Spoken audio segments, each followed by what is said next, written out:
Naniniwala ako sa kasabihan, bakit kailangan pang maging masamang tao at dumekwat kung may makikita namang pera sa mga basurang nakakalat? And I, thank you.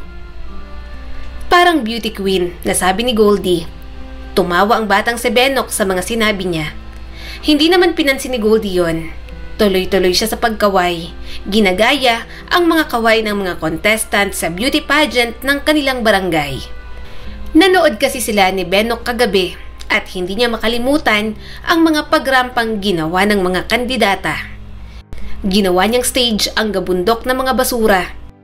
Dapat hindi Goldie ang pangalan mo, Ate Goldie. Paano ka magiging ginto kung nakatira ka naman malapit sa basurahan at ang buhay natin nasa basura? Ate, wala namang ginto sa maruming lugar na to, sabi pa ni Benok. Humalakhak si Goldie. Oo, hindi naman talaga ako ginto pero sabi kasi ni tatay, para sa kanya, ginto raw ako. Kasi biruin mo, kahit na nakita niya ako sa basurahan noong bata ako, himulang nabuhay ako. Nang makita niya raw ako, para daw akong gintong nagliliwanag sa dilim dahil nga ang puti-puti ko raw. Kaya lang ngayon medyo nangitim na ng kaunti, lagi ba namang bilad sa araw. Saka may suot akong gintong bracelet na may mga bato nung baby pa ako. Kaya naisip niyang Goldie ang ipangalan sa akin. Alam naman ni Goldie na ampun lang siya ng kanyang ama. Napulot lang siya sa basurahan nito, kinupkop at inalagaan. Alam niya ang katotohanan dahil palaging ipinapamukha ng kanyang ina na saling pusa lang siya sa pamilyang iyon. Hindi na rin naman kasi itinago ng kanyang ama. Walang saysay para itago pa. Dahil kung gaanong iniingatan ng kanyang ama ang damdamin niya ay ganoon naman winawasak ng ina ang kalooban ni Goldie. Walang dahan-dahan. Kailangan ipamukha agad para magising siya sa katotohanan. Gintong bracelet, Ate Goldie? Bakit hindi na lang natin ibenta yun para maging mayaman na tayo? Tanong pa ni Benok. Tumaas naman ang mga kilay ni Goldie. Kahit naman magkapera tayo ng marami ngayon, hindi ibig sabihin na magiging mayaman na tayo. Mauubos din yon. Pinag-iinitan pa naman yun ni nanay, kaya lagi kong tinatago. Saka sabi ni tatay, wag ko raw ibenta yon.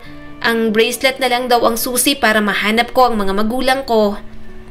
Pero hinahanap ka ba nila, ate? Hindi ka naman yata nila hinahanap. Tinapon ka nila rito, sabi pa ni Benok. Tiningnan ni Goldie ang maruming paligid. Tama si Benok.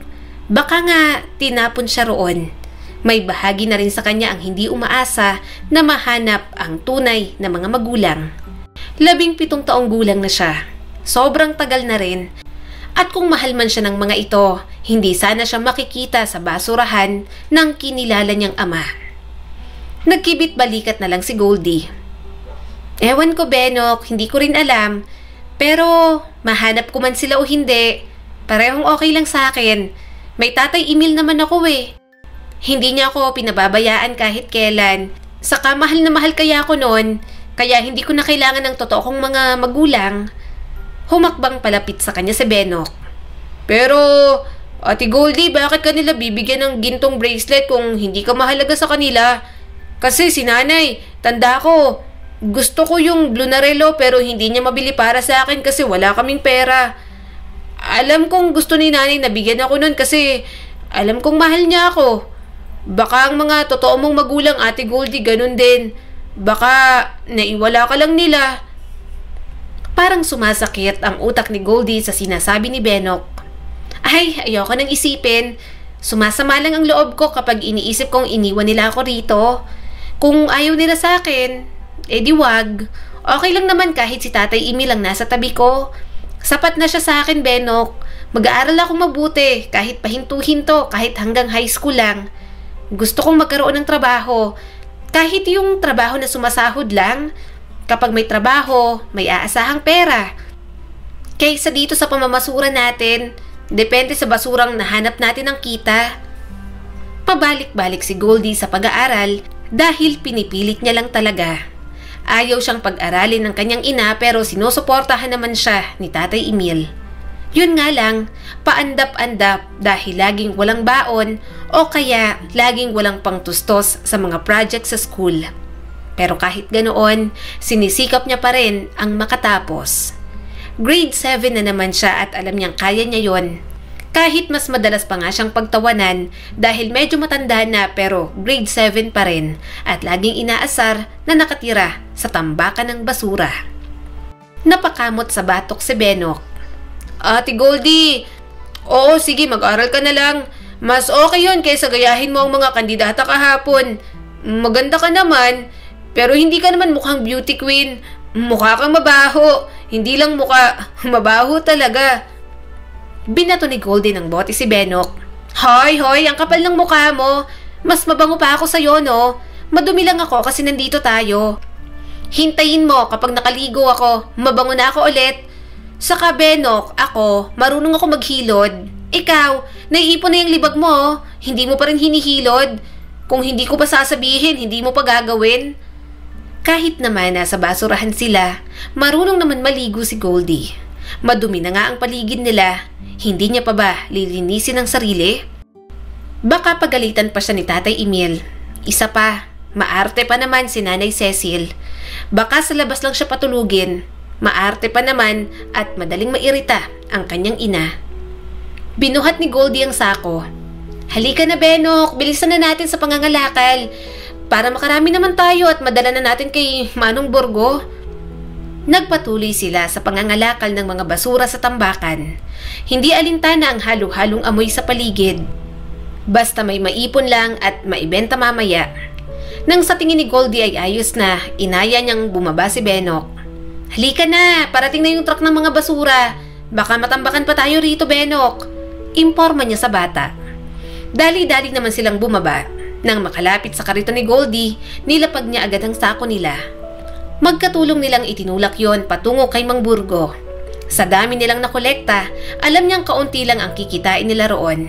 Kaunti lang kasi ang nakita nilang mga bakal. Wala rin mga sirang appliances para alisan ng tanso. Puro plastic lang at mura lang naman ang kilo sa kuha ni Mang Burgo ng plastic. Oh, hati tayo Benok ha.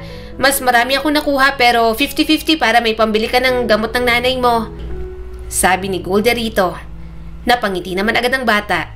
Salamat po Ate Goldie. Sobrang bait niyo po talaga. Tumawa naman siya. Wala yon. Kapag nagkatrabaho na ako, bibigyan din kita para naman ang mga kinakalakal mo, hindi na para kay Nanay Lynette mo. Sa'yo na lang at para makapag-aral ka. Tumango naman si Benok. Sabay na silang naglakad. Maya-maya pa'y nakarating na si Goldie sa harap ng bahay nila. Nagtanggal agad siya ng damit sa kanyang ulo. Kailangan niya pang maligo. Baka maabutan pa siya ni Nanay Cecil at mabungangaan na naman. Nang makaligo, sakto naman dumating si Tatay Emil. May dala na ito na lulutuin niyang isda. Lumapit agad siya roon at inasikaso ang mga yon.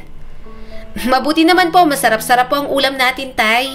Sabi ni Goldie habang hinuhugasan ang mga isda. Nagpahinga na ang kanyang ama sa upuan. Oh anak, marami kasi kaming nakolektang mga sirang electric fan.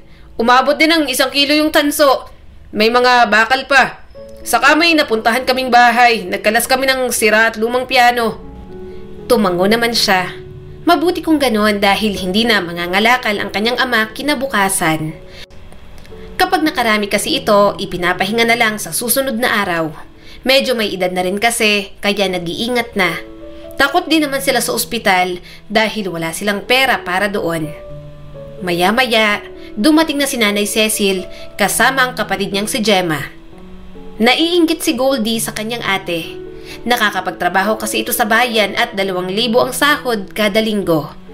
Gusto niya rin ng ganoong trabaho para makatulong din sa mga magulang. Makasakaling magkaroon din ng amor sa kanya si Nanay Cecil. Namili kayo? Tanong ni Tatay Emil sa mga ito. Ngiti-ngiti naman ang kanyang Nanay Cecil. Oo, nakasahod na kasi itong si Gemma. Tingnan mo nga oh, pinamili tayo sa ukay-ukay. Ang ganda ng mga napili namin. Ito para sa akin, ito para sa'yo at ito naman para kay Gemma. Tiningnan pa ni Tatay Emil ang plastic. Nasaan ang para kay Goldie? Bigla namang sumimangot ang kanyang ina. Hindi niya naman kailangan yan. Anong hindi kailangan? Wala na ngang matinong damit tong si Goldie. Puro maliliit na o kaya naman ay may mga butas. nakita ko nga't nagtatahi ng damit. Saad pa ni Tatay Emil. Puro luma at kupas na nga ang mga damit ni Goldie. Maingat naman siya sa mga gamit. Yun nga lang, nagkakabutas pa rin dahil sa mga daga sa kanila. Inaasahan na naman niyang maraming peste dahil malapit sila sa tambakan ng basura nakatira. Napairap si Gemma. Tay, hayaan niyo na yung ampon na yan. Hindi naman yan kasama sa budget ko. Kung gusto niya, edi bumili siya ng sa kanya. Oo nga, Emil. Saad naman ni Nanay Cecil. Kung ano-ano pang iniisip mo, magpasalamat ka na lang at naisipan kang ibili ng anak mo. Kung sino-sino pang sampid ang inaalala mo. Napailing si Tatay Emil. Mga bunganga ninyo. Pinilit ni Goldie ang umiti. Ayos lang po, Tay. May mga damit naman po ako. Inabala na lamang ni Goldie ang sarili sa pagluluto. Kahit mabigat sa dibdib, hindi niya na lamang pinapahalata. Bata pa lang, alam niya na naman na hindi pamilya ang turing sa kanya ni Nanay Cecil at ni Gemma. Ang tatay niya lang talaga ang nagpakita ng pagmamahal at pag-aaruga sa kanya. At okay lang yon, hindi na siya paghahangad ng sobra. Sapat na sa kanyang mahal siya ni Tatay Emil. Nandiyan na naman yung mga gusto tayong paalisin dito! Sigaw ng kapitbahay nila. Napasilip agad si Goldie sa kanilang bintana. Nandun na naman ang mga gusto silang palayasin sa lupa na yon. Siyempre, hindi naman sila magpapatinag. Walang umalis kahit isa. Wala rin naman kasi silang mapupuntahan kapag nagkataon. Pinaglalaban ng mga tao, lalo na nang matatagal na sa lugar nila. Umalis na kayo sa lupang to! Hindi naman to sa inyo! Saad ng isang lalaki. Ang titigas din ng mga mukha nyo, no? Ilang beses na kayong sinasabihang umalis dito, hindi pa rin kayo umaalis. Sa tingin ni Goldie, silang mga nakatirik ang bahay doon ang mali. Hindi naman siya mangmang para hindi maintindihan. May nakabiling mayamang negosyante sa lupaing iyon. Ang alam niya, gagawing pabrika. Alam nilang nasa katwiran ang mga nagpapalaya sa kanila pero papaano naman sila? Wala silang ibang mapupuntahan. Mukha rin namang hindi magbibigay ng bagong tirahan ang mga magpapalaya sa kanila. Bukod doon, mga basura ang pinagkakakitaan ng mga tao roon. Bibigyan namin kayo ng 1 buwan. Kapag hindi pa kayo umalis, mapipilitan kaming ipadampot kayo sa mga pulis. Magkakasakitan talaga tayo rito. Saad pa ng lalaki. Sumigaw ang mga kapitbahay nila. Hindi kami natatakot sa inyo.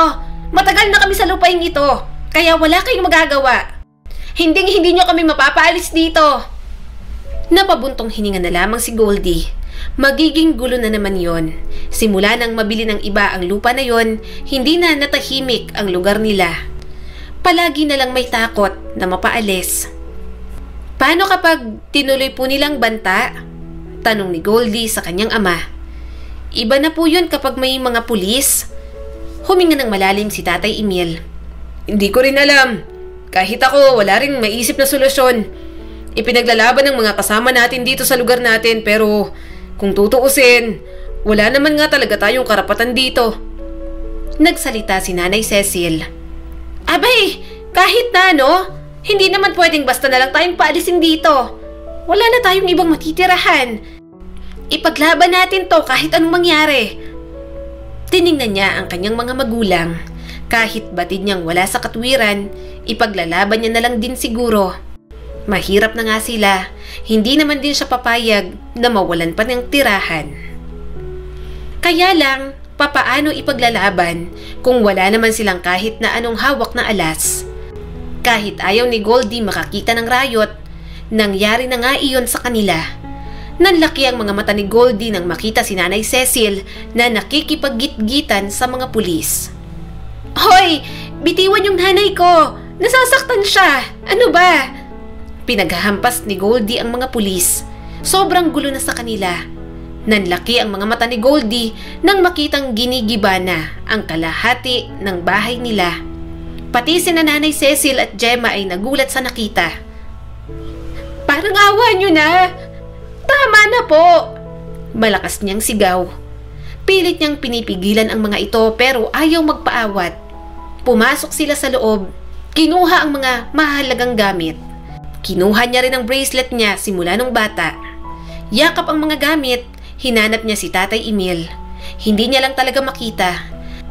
May mga naglalakihan na ring mga truck, hinahakot ang mga basura. Talagang cleaning at clearing operations na ang nangyayari. "Benok!" Malakas na tawag ni Goldie nang makita si Benok malapit sa truck. Mabilis niyang tinakbo ang bata. Matatabunan na ito ng mga basura. Iyak ito ng iyak, mukhang hinahanap ang nanay na may sakit. Kaso, nang mapuntahan niya si Benok, naipit naman sila roon. Binuhat niya ito at naghanap ng ibang daan. Nanlaki ang mga mata ni Goldie. Matatabunan na sana sila ng mga mabibigat na basura at mga bakal nang bigla na lang siyang itinulak. Napasigaw siya nang makitang si Tatay Emil ang natabunan. "Tatay!" Malakas niyang tawag. Lumapit agad siya roon at hinawi ang mga basura. Wala siyang pakialam kahit nagdurugo ang mga kamay niya sa bubog. Nilamon ng takot ang kanyang dibdib. Kailangan niyang makita ang kanyang ama. Umawang ang bibig ni Goldie nang makita ang kanyang Tatay Emil na walang malay. "Tatay?" Sinusubukan niya itong gisingin pero hindi nagising. Hanggang sa nakita niya ang pulang likido sa kanyang palad. Unti-unting naging hagulgol ang kanyang mga hikbi. "Tay! Tatay, gising na po!" Malakas niyang sigaw. Tumabi sa kanya si Nanay Cecil at itinulak siya. "Emil? Gising! Emil! Tulong! Tulungan niyo kami!" Sobrang labo na ng paningin ni Goldie. Labis ang pag-aalala niya sa kanyang ama. Hindi niya na namalayan kung papaanong nasa ospital na sila at sinugod na sa emergency room si Tatay Emil. "Emil, Diyos ko, ang asawa ko ho!" Umiiyak na sabi ni Nanay Cecil. Tiningnan niya ang kanyang ama at tiningnan niya ang kanyang ama na kasalukuyang tinitingnan ng doktor. Iyak nang iyak si Goldie. Hindi niya alam kung ano ang kanyang gagawin. Lumingon sa kanya si Nanay Cecil. Nakatanggap siya ng isang malakas na sampal mula rito. "Nay, kasalanan mo! Kapag may nangyari kay Emil, hindi kita mapapatawad. Tandaan mo yan!" Malakas na sabi ni Nanay Cecil sa kanya. Tinulak siya ni Gemma. "Mahalas ka talaga kahit kailan, Goldie. Ikaw ang nagpahamak sa tatay ko. Hindi ko alam bakit niligtas ka pa niya. Sana wala siya sa kalagayan na ganito ngayon. Kasalanan mong ampun ka." Mas lalong naiyak si Goldie. Hindi na lang siya sumagot. May bahagi rin naman sa kanyang sinisisi ang sarili. Subalit hindi niya naman ginusto yon. Kung alam niya lang na itutulak siya ng ganoon ni Tatay Emil, mas hahayaan niya na lang ang sarili na matabunan ng mga basurang iyon. Time of death, 8:43 p.m. Saad ng doktor habang nakatingin kay Tatay Emil. Hindi totoo yan! Anong nangyayari? Emil! Lumapit agad si Nanay Cecil sa kanyang ama. Umiyak na rin si Gemma habang yakap ito. Wala namang magawa si Goldie kundi hawakan ang binti ng ama at patuloy sa tahimik na pag-iyak. Kasalanan niyang nangyari. Hindi niya matanggap na ang kaisa-isang taong nagmahal at nag-aruga sa kanya pumanaw lang dahil sa kanya. Ang pagkawala ni Tatay Emil, malaking pagbabago para sa buhay ni Goldie. Mukhang tumigil pansamantala ang mga nagpapaalis sa kanila dahil sa mga nasaktan at pumanaw nga ang kanyang ama. Pero dama pa rin ni Goldie ang pangamba ng mga tao sa kanila. "Nay, may dala po akong pagkain. Kain na po tayo. Pansit po ito. Hindi ba at paborito niyo po ito, Nay? Nag-sideline po kasi ako dyan sa tindahan ni Aling Carlita. Bukod sa binigyan niya po ako ng pera, binigyan niya rin po ako ng maraming pansit at tinapay po. Tara po." Pilit na pinasigla ni Goldie ang kanyang boses. Hindi na muna siya papasok sa taon na yon. Marami pang nangyayari sa pamilya nila. Ipagpapaliban niya na lang muna ulit iyon. Hindi kaya ni Nanay Cecil ang pagkamatay ni Tatay Emil, kaya hanggat kaya niya, dadamayan niya ito. Hinding-hindi niya iiwan ang kanyang ina. Hindi sumagot si Nanay Cecil at tulala lang ito habang nakaupo sa isang bangko. Gayunpaman, pinagsandok niya pa rin ito sa plato. Ibibigay na sana ni Goldie pero tinabig nito ang kamay niya. "Lumayas ka sa harap ko!" Malakas na sigaw ng kanyang ina. "Nanay naman," nanginginig ang mga labi na sabi ni Goldie. Tumayo si Nanay Cecil. "Huwag mo akong tawaging nanay. Hindi kita anak. Alam mo, salot ka talaga eh. Kung pinabayaan ka lang sana ni Emil, sana kasama pa namin siya ngayon." Umiling si Goldie. Hindi ko naman po gusto ang nangyari. Kung alam ko lang po na mangyayari yun sa kanya, mas naging maingat po sana ako. Hindi ko sinasadya. Hindi sinasadya? Pinatay mong asawa ko! Putol ni Nanay Cecil. Nanlalaki ang mga mata sa galit at kawalan ng pag-asa. Namatay ang asawa ko sa pagliligtas sa walang kwenta mong buhay. Kumalabog ang dibdib ni Goldie. Inulit niya ang mga pangyayari nung araw na yon. Nagiging bangungot na yon para sa kanya. Ang pulang likido, ang imahe ng walang malay na ama, lahat nakatatak sa utak ni Goldie. "Nay, pakiusap," desperado niyang sabi. "Kung bibigyan mo lang ako ng pagkakataon, pipiliin ko pong ako na lang. Pero hindi po natin maibabalik yun. Isa pa, mahal niya po ako. Kahit sino naman po sa atin, kahit kay Gemma, gagawin niya rin po ang ginawa niya sa akin." Nabaluktot sa kalungkutan ang mukha ni Nanay Cecil. "At papaano naman ako? Paano ang buhay na nawala sa amin ni Gemma? Ang kapal ng mukha mong magsabi ng ganyan. Sa bagay, hindi ka naman namin kaano-ano. Pero hindi ko alam kung anong ginawa mo kay Emil at bakit parang umiikot ang mundo niya sa'yo. Parang mas mahalaga ka pa kaysa sa amin ni Gemma." Umiling na lang si Goldie habang lumuluha. Batid niyang hindi ganoon ang turing ng kanyang ama sa lahat. Mahal ni Tatay Emil silang lahat. Pantay-pantay at walang nakakalamang. Kaya masakit sa kanya na ang tingin ni Nanay Cecil ay kompetensya ang pagmamahal na ibinibigay sa kanya ni Tatay Emil noon. Hindi ko naman po hiniling na mawala si Tatay. At mahal niya po tayong lahat. Huwag niyo naman pong isipin yan.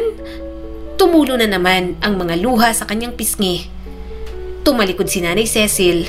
Lumapit ito sa mga gamit niya at itinapon yun sa labas. Kahit anong pigil ang gawin ni Goldie, ayaw magpaawat ng kanyang ina. Nay, huwag niyo naman pong gawin to," pagmamakaawa ni Goldie. "Wala na po akong ibang pupuntahan. Ayaw ko pong iwan kayo ni Ate Gemma. Mahal na mahal ko po kayo." "Wala akong pakialam, Goldie. Hindi kita mahal. Lumayas ka na rito. Sumpa ka. Mas mabuti kung umalis ka na lang." Sigaw ni Nanay Cecil sa pagbumuka niya. "Nanay naman," bumagsak ang puso ni Goldie. "Aanak niyo po ako." Sobrang sama ng tingin sa kanya ni Nanay Cecil. "Hindi kita anak. Isaksak mo yan sa kukote mo. Sinira mo ang buhay ko. Namin ni Gemma. Kinuha mo sa amin ang asawa ko. Hindi ako magpapanggap na parang okay lang ang lahat." "Nay," pagmamakaawa ni Goldie, halos lumuhod na sa harap ni Nanay Cecil. "Parang awa niyo na po. Kayo lang ang pamilya ko. Hindi ko po kaya na wala kayo." Tinulak siya ni Nanay Cecil kaya bumagsak ang puwet niya sa lupa.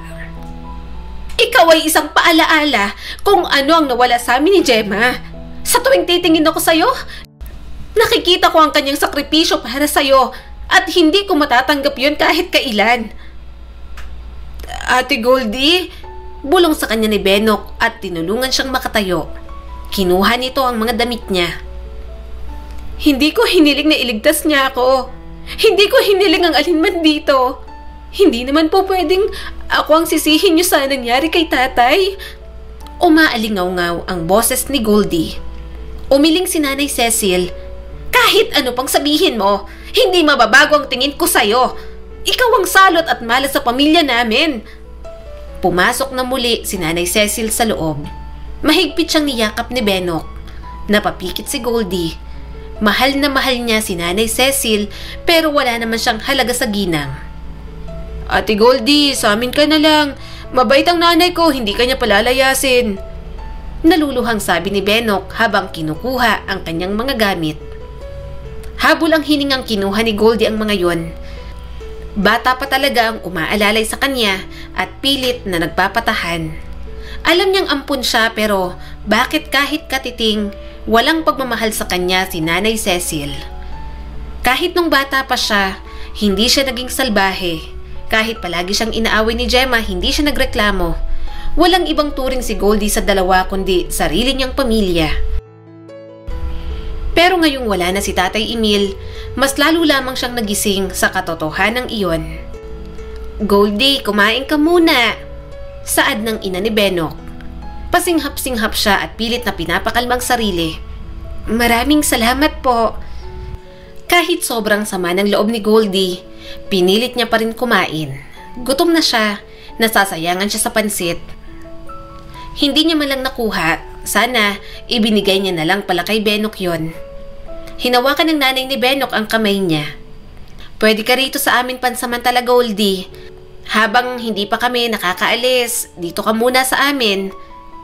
Pinunasan ni Goldie ang mga luha. Bakit? Aalis po kayo, Nanay Lynette? Tumango naman ang nanay ni Benok. Oo, ang gulo na rin kasi dito. Saka may sakit ako. Pupunta kaming Bicol. Titingnan ko kung may magagawang paraan ng tatay ni Benok. Tiningnan niya ang bata. Mamimiss niya na agad si Benok.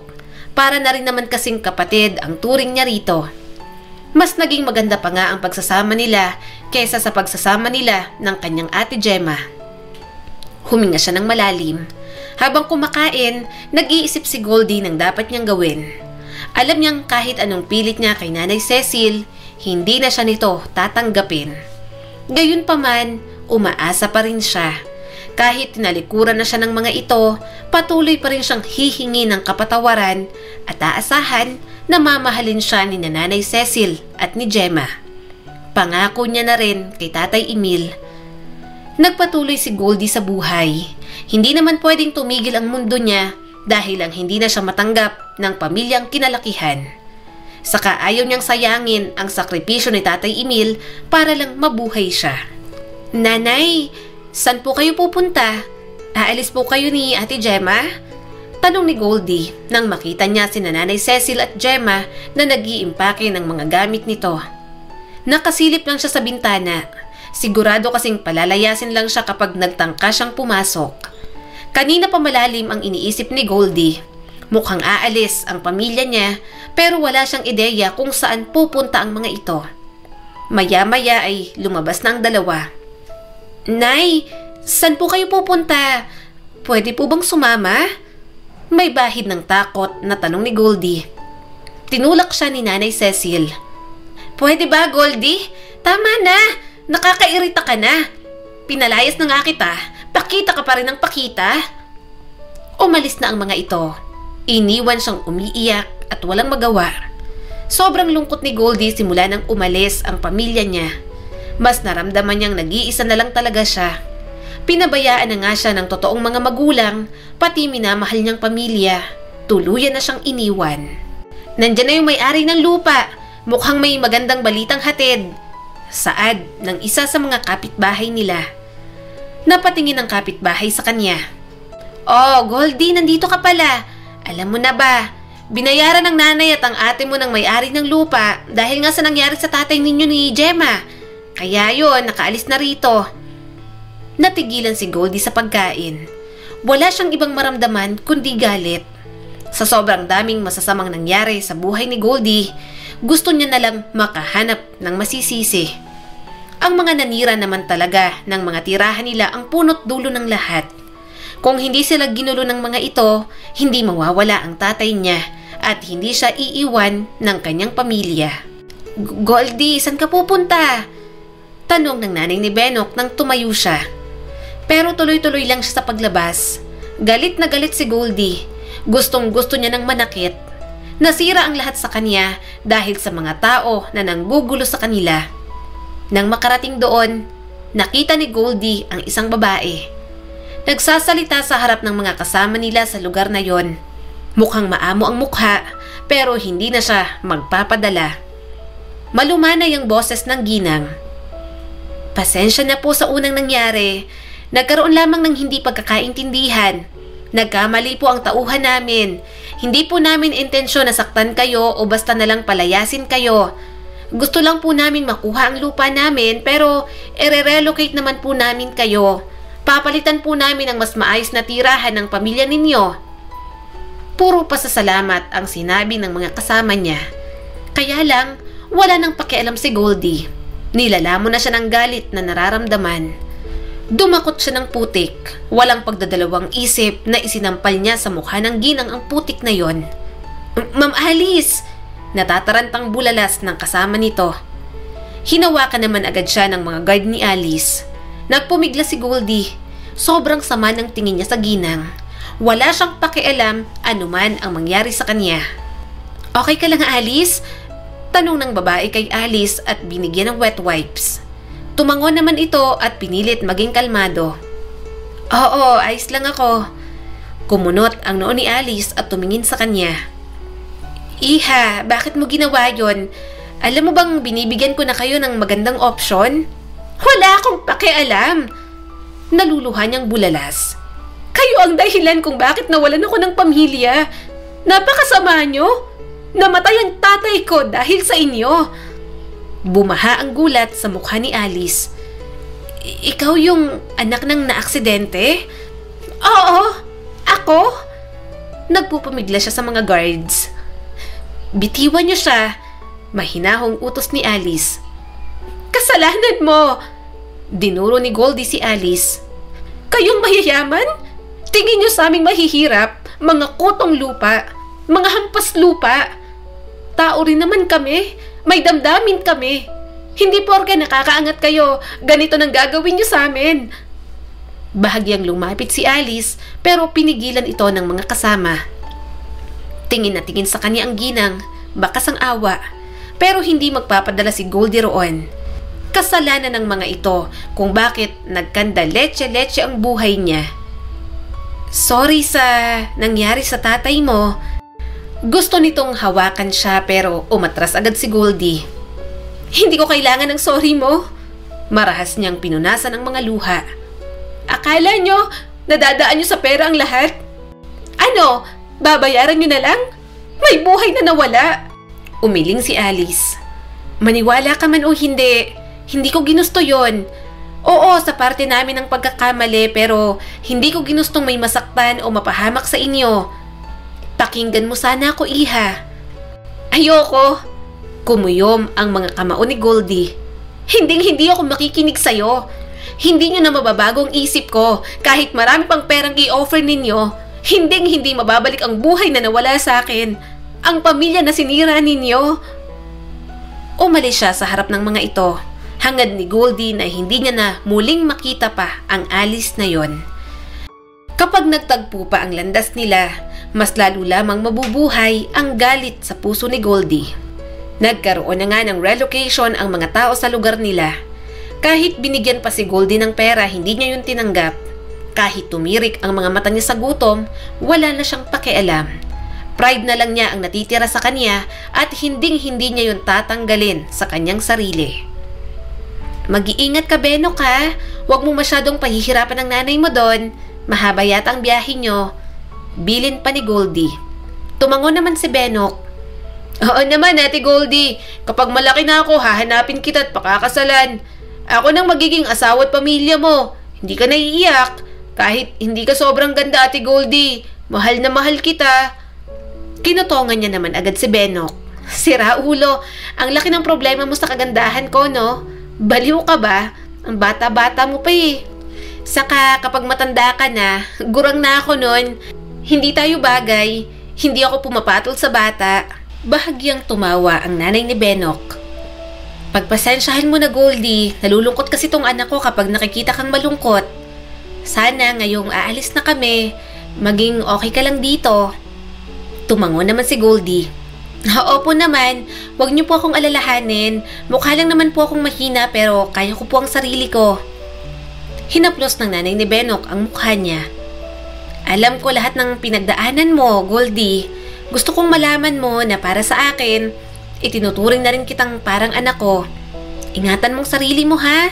Palagi kitang isasama sa mga panalangin ko. Namuo ang mga luha sa mga mata ni Goldie. Salamat po, Nanay Lynette. Pangako po, kapag medyo ayos ng buhay ko, bibisita po ako sa inyo. Mamimiss ko po kayo ni Benok. Muli pa silang nagyakapan. Tinanaw niya namang sumakay ng bus ang mag-ina. Napangiti si Goldie nang kumaway si Benok sa kanya. Nag-flying kiss pa, kaya natawa siya. Umalis na si Goldie sa terminal. Napabuntong hininga siya. Hindi niya alam kung saan na siya pupunta. Kaunti lang din naman ang pera niya. Baka matulog na lang siya sa tabing kalsada. Sanay naman siya sa maruming paligid, kaya wala sa kanya kahit sa gilid lang matulog. Saan kaya ako maghahanap ng trabaho? Sana may tumanggap naman sa akin kahit hindi pa ako high school graduate. Mahinang bulong niya sa sarili. Nakaupo siya sa nakalatag na karaton. Nasa kandungan niya ang lumang bag. Pinagkasya niya roon lahat ng gamit niya. Inilabas niya ang bracelet at tinitigan iyon ng mabuti. Sabi ni tatay, itago kita dahil ikaw ang magdadala sa totoong pagkatao ko. Kaso, paano mo ba ako dadalhin? At saka, ano naman kung makilala ko sila? Pinabayaan naman nila ako eh. Tiningnan ni Goldie ang bracelet. Gold yon at may mga nabibilang na mga gemstones. Halatang pangbata kaya hindi niya na masusuot. Ang alam niya, 2 years old siya nang makita ni Tatay Emil. Kaya natural na wala siyang naaalala. Pero ang bracelet, ang damit at ang mga sapatos nasa kanya pa rin. Tinago ng kanyang ama para sa kanya. Kinuyom iyon ni Goldie sa kanyang kamay. Oo, tama. Isasangla kita bukas para magkaroon ako ng pera at makapagsimula ng bagong buhay. Kaya naman kinabukasan, yun agad ang inatupag niya. Ayaw niyang isangla sa gilid dahil siguradong babaratin lang siya. Baka hindi niya pa mabawi. Gusto niya sanang sa pawn shop pero ayaw naman siyang payagan. Miss, hindi nga pwede. 17 ka pa lang. Minor ka kaya hindi pwedeng ikaw ang makipag-transact sa amin dyan sa sinasangla mo. Saad ng babae sa kanya sa counter. Napabuntong hininga si Goldie. Ate, sige na. Pagbigyan mo na ako. Wala akong pera, kailangan ko lang. Walang ibang matandang pwedeng sumama sa akin. Umiling ito. Miss, sorry, hindi talaga pwede. Kami ang malilintikan kapag pinagbigyan ka namin. Saka, sa'yo ba yung sinasangla mo? Baka mamaya hindi naman pala sa'yo. Sarkastikong tumawa si Goldie. Tinago niya sa bagang bracelet. Inis na inis siya. Wala naman pala siyang mapapala kung ano-ano pang sinabi sa kanya. Nagugutom na siya. Barya na lang ang natitira sa pera niya. Napatingin siya sa paligid. Natigilan si Goldie dahil may lalaking sobra kung makatingin sa kanya, pati na sa mga gamit niya. Mahigpit niyang niyakap ang bag. Nagmamadali na siyang umalis sa tapat ng pawn shop. Nang nasa eskinita na siya, nakita niyang sinusundan na siya ng lalaki. Naging takbo ang bawat lakad. Sobrang lakas ng tibok ng kanyang puso. Sa paglabas niya sa eskinita, nasa kalsada na siya. Kaso, pagtawid niya pa lang ng kalsada, nabangga na siya ng isang sasakyan. Nauntog si Goldie sa pathwalk. Gusto niyang bumangon, pero unti-unti nang nagdilim ang lahat. Nagising na lang si Goldie na nasa ospital na siya. Iniinda ang sakit sa ulo. Nang imulat niya ang kanyang mga mata, bumungad sa kanya ang isang matandang babae. Okay ka lang ba, iha? Tanong ng matanda sa kanya. Sinapo ni Goldie ang ulo. Sino po kayo? Nasaan po ako? Napabuntong hininga ang matanda. Ako si Gloria. Pwede mo akong tawaging Lola Gloria. Nabangga ka ng apo ko. Tumatakbo ka kaya nabigla siya nang bigla kang tumawid. Napakagatlabi si Goldie. Pasensya na po. May humahabol po kasi sa aking masasamang loob. Gusto po yatang dekwatin ang gamit ko. Ang gamit ko po. Nakahinga siya ng maluwag nang makita sa sofa ang mga gamit niya. At least nasa kanya pa yon. Mukha namang mabait ang mga taong tumulong sa kanya. May kasalanan kami sa ng apo ko. Kami na rin ang magbabayad ng hospital bills mo rito. Kung kailangan mo ng tulong, magsabi ka lang sa amin ha? Mahinahong sabi ng matanda. Tinignan niyang mabuti si Lola Gloria. Mukha namang mabait ito, pero ang binatang pumasok, mukhang hindi mabait. Oo, gising na pala yung ng modus sa atin. Naiinis na sabi ng binata. Sinaway naman agad ito ng matanda. EJ, huwag kang magsalita ng ganyan. Mukha namang hindi masamang tao ang dalagang ito. Nagsalubong ang mga kilay ni Goldie. Hindi ako nang momodus, hindi ako masamang tao. Bakit ba ang daming mapanghusgang mga tao? Ngumisi lamang ang lalaki. Mukha itong college boy na presko at maangas ang dating. Mas lalo lamang siyang naiinis kay EJ. Hinawakan ni Lola Gloria ang kanyang braso. Iha, huwag mong pansinin ang apo ko. Ganyan lang talaga yan. Ano bang pangalan mo at ilang taon ka na? Tumikhim naman siya. Ako po si Goldie. 17 na po ako. Yung sa inaalok niyo pong tulong. Alam kong hindi niyo po ako kilala pero desperado na po ako. Wala po akong ibang mapupuntahan. Wala na po akong pamilyang uuwian. Kahit trabaho at matutuluyan lang po sana. Kahit ganito pong edad ko, marunong naman po ako sa kahit na anong gawain. Wala po ako masyadong requirements pero mabilis naman po akong makaintindi. Ngumiti naman si Lola Gloria. Sige, tutulungan ka namin. May alam akong pwede mong pagtrabahuhan. Huwag kang mag-alala. Tamang-tama't naghahanap ng waitress ang isang kakilala ko. Pwede kitang i-refer. Sa tirahan naman, pwedeng sa amin ka na tumira. Bakas naman agad ang pagtutol sa mukha ni EJ. La, ano naman pong desisyon yan? Magpapapasok po kayo sa mansyon ng taong hindi nyo lubos na kilala? Malay po ba natin kung kawatan yan? Umiling agad si Goldie. Pangako po, itataya ko po ang buhay ko para masabi ko pong hindi ako masamang tao. Kahit mag-background check pa po kayo, ang malalaman nyo lang, basurera po ako at ampon lang ako ng mga taong kumupkup sa akin. Mahinang tumawa si Lola Gloria. Hindi na kailangan, mukha ka namang mabait. Pero Lola, tutol pa ni EJ. Pinigilan naman agad ito ng matanda. Husto na EJ, may kasalanan tayo sa dalagang ito. Kailangan nating ibigay lahat ng tulong at pwede nating maitulong. Gumuhit ang ngiti sa mga labi ni Goldie. Maraming salamat po. Maraming salamat po talaga. Pero pwede na po kayang kumain itong rasyon. Gutom na po kasi talaga ako. Humalakhak naman si Lola Gloria. Oo naman. Napangiti agad si Goldie. Wala na siyang pakialam kahit parang may masamang elementong nakatingin sa kanya sa gilid. Ang mahalaga, may tutulong na sa kanya at makakakain na siya. Isang subo niya pa lang ng kanin at tinola, gumaan agad ang pakiramdam ni Goldie. Katulad nga ng pangako sa kanya ni Lola Gloria, tinulungan na nga siya nito. Namangha si Goldie sa laki ng mansyon ng matanda. Hindi siya makapaniwala at matutulog siya roon sa mga susunod na araw. Kahit maid's quarter, sariling kwarto at may aircon. Maraming salamat po talaga Lola Gloria. Malaking tulong po sa akin ang pagpapatuloy ninyo. Pero okay na naman po ako sa kwarto ng mga katulong. Hindi na po kailangan sa guest room. Naluluhang sabi ni Goldie at panay ang pagyuko. Kapag kaya ko na po, wag na po kayong mag-alala, aalis din po ako rito. Umiling naman ang matanda. Marami kaming guest room dito at bisita ka. Hindi ka kasambahay Goldie. Hindi ko alam pero ang gaan ng loob ko sa'yo. Parang ang tagal na kitang nakita.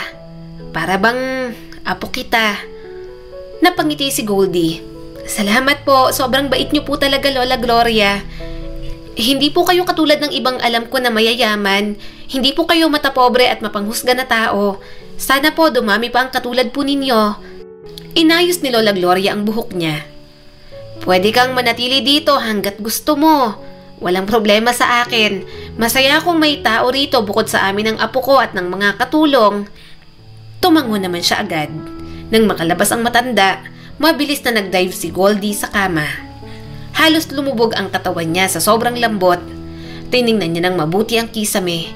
Kahit na naging masama ang mga naunang nangyari, hindi pa rin naman siya hinayaan. At walang kaalam-alam si Goldie na ang sitwasyon niya ang magiging daan para malaman ang kanyang tunay na pagkatao. Ito yung sinasabi ko, Wilma. Sana maipasok mo siya. Tanong ni Lola Gloria sa babaeng mukhang manager ng restaurant. Ngumiti naman agad si Wilma. Of course, Doña Gloria. Nabanggit nga po sa akin ni Ma'am Alice na may dadalhin kayo rito. Napakagatlabi si Goldie. Parang narinig niya na ang pangalang Alice. Hindi niya lang matandaan kung saan. Halika na Goldie, ako nang bahala sa'yo. Sabi sa kanya ng manager. Tipid siyang ngumiti. Sobrang saya ni Goldie. Pero syempre, kinakabahan pa rin dahil gagalaw siya sa hindi niya nakasanayang mundo. Isang buwan muna siyang isinailalim sa training. Nakikinig naman siya ng mabuti kaya madali talagang matuto. Isang buwan na siya roon pero hindi niya pa nakikita sa personal ang kanyang boss. Ang alam niya lang, Alice Yebes ang pangalan nito. Gayunpaman hindi niya na masyadong inisip. Mahalaga sa kanyang araw na yon dahil regular na siya sa pagiging waitress doon. Tiningnan niya ang sarili sa suot na uniform. Mas lalong napangiti si Goldie. Pumasok na raw sahod, nakita mo na sayo? Tanong ng kasama niya. Bumaha agad ang pananabik sa puso ni Goldie. Hindi pa, mamaya titingnan ko pag uwi. Kaya buong araw siyang ganado. Kahit dumating na ang oras ng out ni Goldie, sobrang sigla niya pa rin. Noong isang araw pa siya nagpaturo kung papaano sa ATM. Dahil minor pa, tinulungan muna siya ni Lola Gloria magkaroon ng account. Ilang buwan na lang naman, malapit na siyang mag-18. Maayos niya na rin yon. Okay, dito pipindutin? Bulong-bulong niya habang pumipindot sa ATM machine. Nang makita niya ang buong sahod, napatalon siya sa sobrang tuwa. Napatingin siya sa mga tao sa labas na grabe kong makatingin sa kanya. Tumikhim si Goldie at inayos ang sarili. Pilit niyang pinakalmang sarili pero nakangiti pa rin habang nagwi-withdraw ng pinaghirapan niyang sahod. Unang ginawa ni Goldie ang bumili ng cellphone. Pakiramdam niya kasi kailangan na kailangan niya kaya yun muna ang kanyang uunahin. Wala rin naman siyang masyadong gastusin dahil libre ang pagkain at tirahan. Sa susunod, sisikapin niya namang magtanong kung papaano mag-enroll. Gusto niya na kasi talagang makatapos ng pag-aaral. Pag-aaralin ni Goldie ang sarili habang nagtatrabaho. Saya mo ah! Ano yan? San galing yan? Kinuha mo yan sa katrabaho mo, no? Bungad ni EJ sa kanya na nasa pinto pa lang ng mansyon. Sinamaan niya agad ito ng tingin. Ewan ko sa'yo. Mabait naman ang apo ni Lola Gloria. Trip lang talaga siyang asarin tuwing nakikita siya. Minsan ay iniisip niya na lang na nagpapapansin ito sa kanya. Nagiging close na nga sila at hindi niya alam kung matutuwa ba siya roon. Masyado siyang nakukulitan. Bakit ngayon ka lang umuwi? Hindi ganitong oras ng uwi mo ah. Kapag nagtuloy-tuloy ang ganito mong uwi, ipapasundo na kita sa driver. Saad ni EJ habang sumusunod sa kanya. Kumunot naman ang noo ni Goldie. Ha? Bakit naman? Ginabi ako kasi nag-withdraw ako ng sahod. Bumili rin ako ng cellphone. Ganda, no? Tumaas ang isang kilay ni EJ. Bigla nitong hinablot ang cellphone niya. Napatili tuloy si Goldie. Akin na nga yung cellphone ko! Naiinis na inagaw ni Goldie ang cellphone. Inilayo naman agad ni EJ iyon. Saglit lang, ilalagay ko lang ang number ko. Nanlaki ang mga mata ng dalaga. Hoy, unggoy ka talaga. Ano, unang number sa'yo? Wag na. Anong problema sa number ko? Ayaw mo nun? May gwapo sa contacts mo. Ka-textmate mo ako. Nakangising sabi ni EJ. Gwapong-gwapo ka talaga sa sarili mo, no? Naiirita niyang tanong. Binalik na rin naman ni EJ ang cellphone niya. Masuka-suka si Goldie nang makita ang pangalan nito sa contacts. Napaka-corny. Ano to? Baby EJ? Baby damulag ba? Natatawang tanong ni Goldie. Inakbayan siya ng binata. Tara na sa dining area, kanina pa kitang hinihintay. Nauna nang kumain si Lola. Tinapik niya agad ang braso nito. Sasakalin yata siya ng binata. Tawa lang naman ang tawa si EJ. Hindi siya mahilig magmura pero kapag si EJ ang sumisira ng araw niya, nakakalimutan niyang maging mabait na tao. Sa mga lumipas na buwan, nagkaroon na nga ng pagkakataon na makapag-aral si Goldie. Part-time na lang din ang trabaho niya sa restaurant.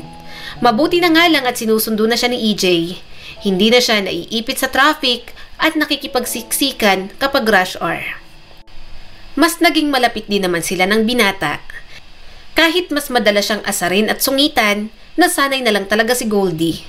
Basta tinuring siyang pamilya ng maglola at labis niyang ipinagpapasalamat iyon. Happy 18th birthday, Goldie! Nakangiting bati ni EJ habang hawak ang cake. Nanginig ang mga labi ni Goldie. Akala niya, kaya siya dinala ni EJ sa dalampasigan ay para lunurin. Yun naman pala, may sorpresa ang magaling na apo ni Lola Gloria. Napakasira ulo mo. Tinakot mo pa akong lulunurin, may ganito pa pala. Tingnan mo, basang-basa ako. Kaya pala may dala kang damit para sa akin. Pangit ka talaga. Naiiyak niyang sabi. Natatawang niyakap naman siya ni EJ. Tahan na. Gusto kong i-celebrate mong birthday mo. Alam kong mahalaga sa isang babae ang 18th birthday, Goldie. Sobrang dami mo ng pinagdaanan. Deserve mo ang lahat ng to. Kulang pa nga. Tiningnan niya ang cake at muli na namang umiyak. First time kong magkaroon ng cake sa birthday ko. Salamat. Napangiti naman si EJ. Muli siya nitong niyakap at hinalikan ang kanyang buhok. Kahit palagi siyang naaasar at ayaw niya mang aminin sa sarili, alam ni Goldie na mabilis nang nahulog ang damdamin niya para sa binata. Pinipigilan niya lang dahil marami siyang utang na loob dito, pati na rin kay Lola Gloria. Sa mga sumunod na araw, parang panaginip lahat kay Goldie. Tila ang hirap paniwalaan. Sobrang daming magagandang nangyayari sa kanya. Tila tapos na lahat ng paghihirap, kaya lang may babalik na magpapaalala ng mga masasamang alaala. Ikaw si Ma'am Alice Yebes? Tanong ni Goldie, hindi makapaniwala. Suminghap naman ang ginang. Goldie? Umiling ang dalaga. Namumuo agad ang luha sa kanyang mga mata. Hindi niya alam na boss niya pala ang taong pinakakinamumuhian niya sa lahat. Bakit kayo pa? Pinunasan niya agad ang tumulong mga luha. Dumaan ang sakit sa mga mata ni Alice. Please, this time kumalma ka. Hayaan mo muna akong magpaliwanag sa'yo. Ilang buwan na rin naman ang lumipas. Galit pa rin siya pero hindi na nag-aapoy.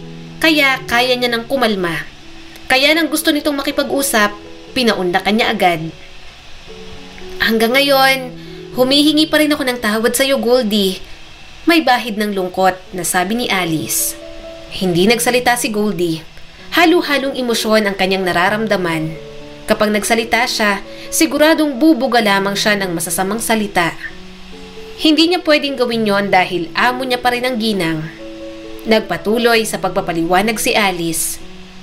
Alam kong may part din ako sa pagkakamali dahil inutos sa akin ng papa na bawiin ang lupa. Pero sa maniwala ka o hindi, wala kaming intensyon na saktan kayo o kahit na sino. Ang totoo niyan, gusto lang naming kunin ang sa amin at maayos na makipag-usap sa inyo. May nilaan kaming pondo para naman magkaroon din kayo ng sariling tirahan. Kaya lang mali kami ng pinagkatiwalaang tao. Akala niya makakalusot siya sa kalokohan niya pero nalaman agad ang totoo.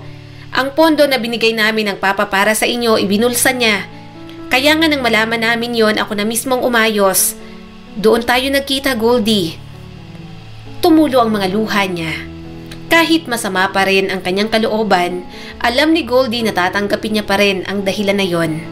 Hindi naman siya pinalaki ni Tatay Emil na nagtatanim ng sama ng loob sa kapwa. Kahit na paulit-ulit siyang tinaboy ni Nanay Cecil at ng kanyang ate Gemma, kailanman ay hindi siya nagtanim ng galit sa mga ito. Binigyan siya ni Alice ng tissue.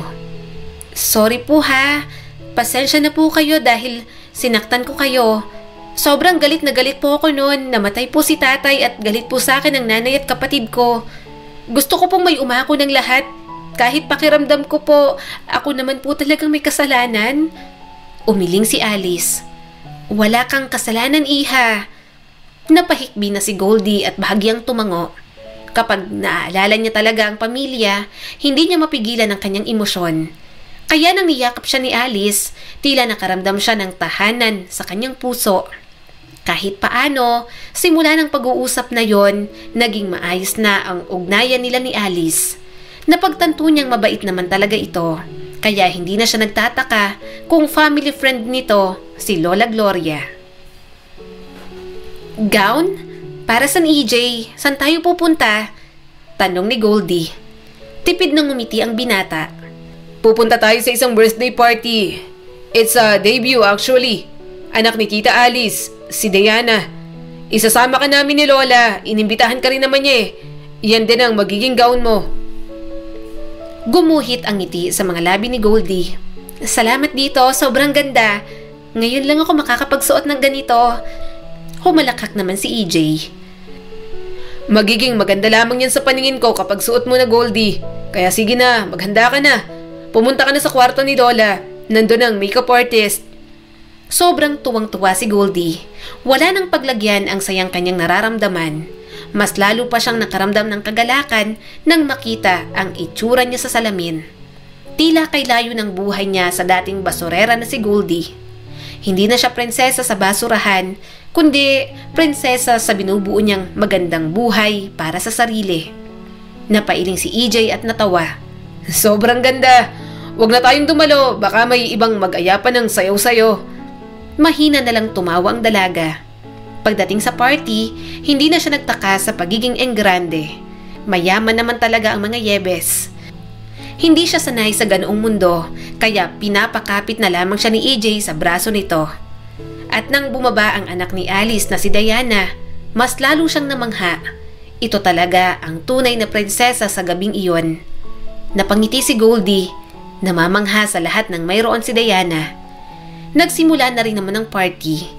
Hindi umaalis sa tabi niya si EJ kahit na kinakausap ito ng ibang kaibigan.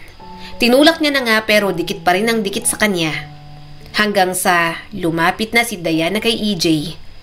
Hi EJ, mabuti at nakarating ka. Puno ng lambing na sabi ni Diana. Tumango lang si EJ. Happy birthday! Napanguso ang dalaga. Naiinis pa rin ako hanggang ngayon. Bakit ba kasi hindi ka pumayag na maging escort ko? Busy lang. Walang ganang sagot ni EJ, sabay tingin sa kanya. Gusto mo pa ba ng pagkain? Ikukuha kita. Tipid naman nang umiti si Goldie at umiling. Okay lang, busog na ako. Puputok na nga yata tong tiyan ko eh.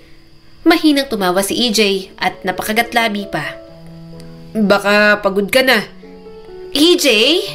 Singit ni Diana. Sino ba yung kasama mo? Kausap mo ako ah. Bakit nasa kanyang atensyon mo? Sandaling lumingon si EJ kay Diana. Diana, si Goldie. Kilala siya ng mama mo. Waitress siya sa restaurant ninyo. Napairap si Diana. Waitress lang pala? Mataray ang dalaga pero wala na siyang pakialam doon. Mas may pakialam siya sa bracelet na suot nito. Katulad kasi yon ang bracelet niya noong bata. Gusto niyang tanungin ito pero mukhang bad trip sa kanya. Pinigilan na lamang ni Goldie ang sarili. Pero kahit pauwi na sila, hindi niya pa rin talaga mapigilan. Kaya nang makita niya si Diana sa may pool area, tinanong niya agad ito. Diana, tumaas ang isang kilay nito. Anong kailangan mo sa akin? Well, nandito ka na rin naman, babalaan na kita. Huwag kang epal sa amin ni EJ ah, waitress ka lang. Wala kang panama sa mayayamang katulad namin. Naiintindihan mo? Napalunok si Goldie. Hindi naman yan ang intention ko kung bakit ako lumapit sa'yo. Gusto ko lang malaman, kanino galing yung bracelet na suot mo? Hinawakan naman agad nito ang palapulsuhan kung nasa ng bracelet. Ano bang pakialam mo? Meron din kasi ako niyan, pero maliit lang na bracelet. Ganyan na ganyan din. Pwede ko bang tingnan? Check ko lang kung... Humakbang palapit si Goldie kay Diana. Nanlalaki ang mga matang umatras naman ito. No! Lumayo ka sa akin! Pero desperado na siya. Titingnan ko lang, please. Kailangan ko lang malaman kung pareho nga. Ayoko nga sabi, ano? Hindi na naituloy ni Diana ang sasabihin nang nahulog ang isang paa nito sa swimming pool.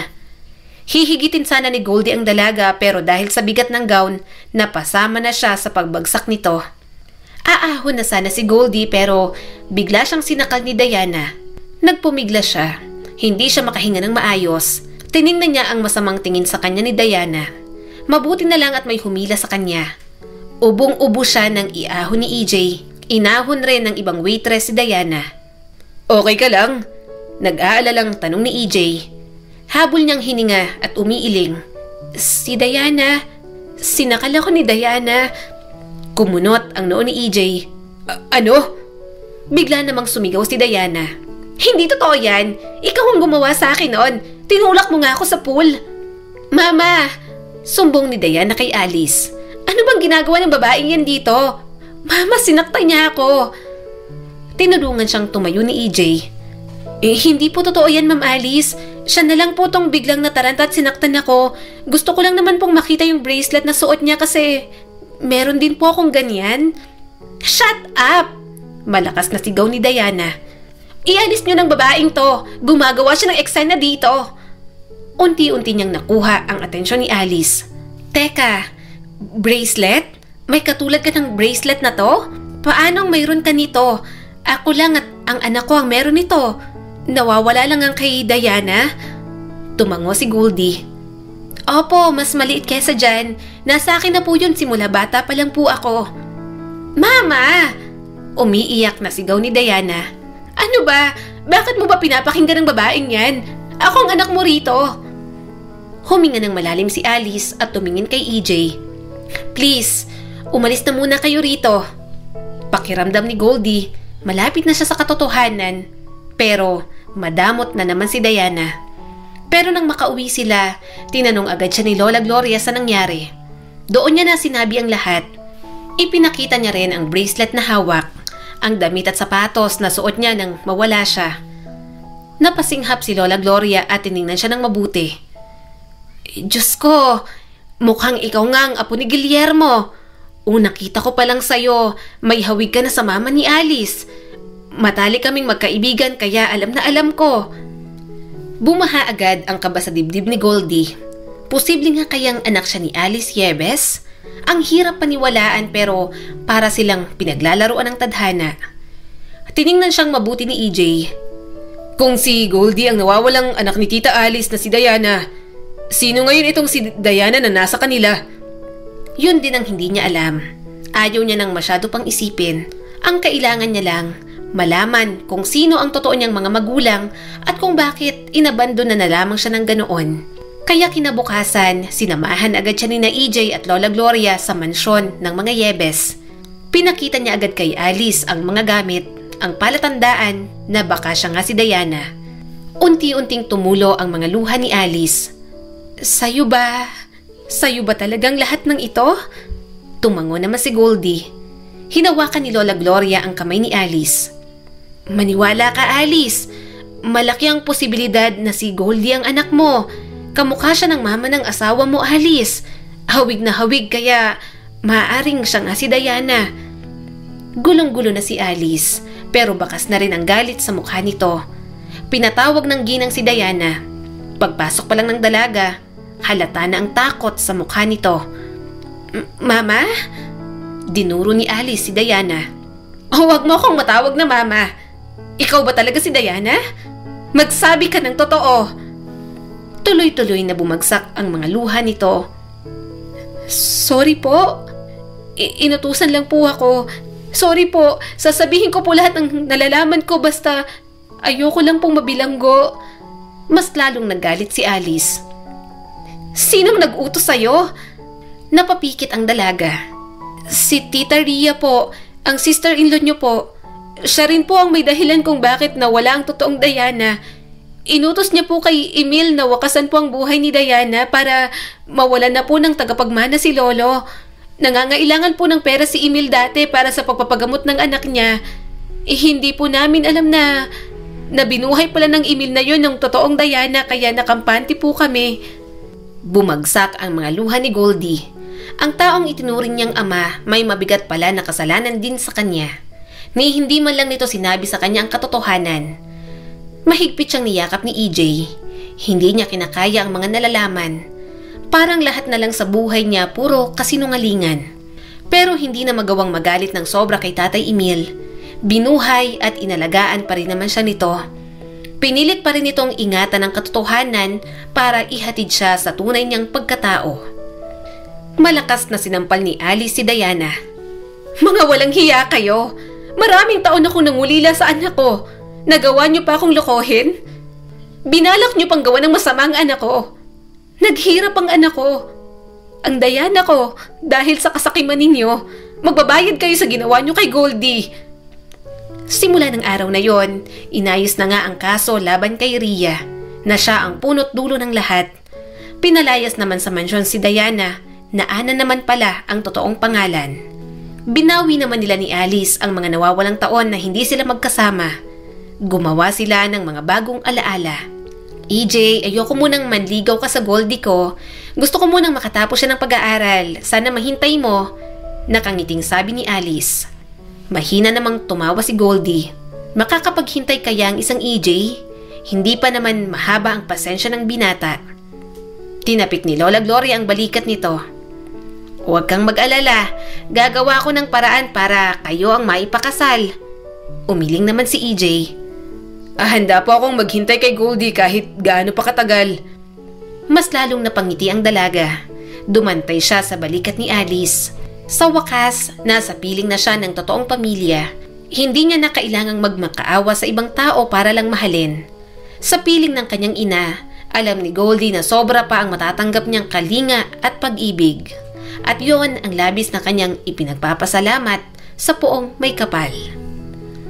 Ang kwentong ito ay nagpapaalala sa atin na kahit lubog na tayo sa kadiliman, matuto pa rin tayong humanap at kumapit sa liwanag na kayang ibigay ng mundo sa atin. Ang kwento ni Goldie ay nagbibigay sa atin ng inspirasyon na mahalin ang ating mga magulang anuman ang kanilang mga pagkukulang. Muli, ito po si Skylar Guro at sana may bago na naman kayong natutunan sa kwento natin ngayon. Maraming salamat po.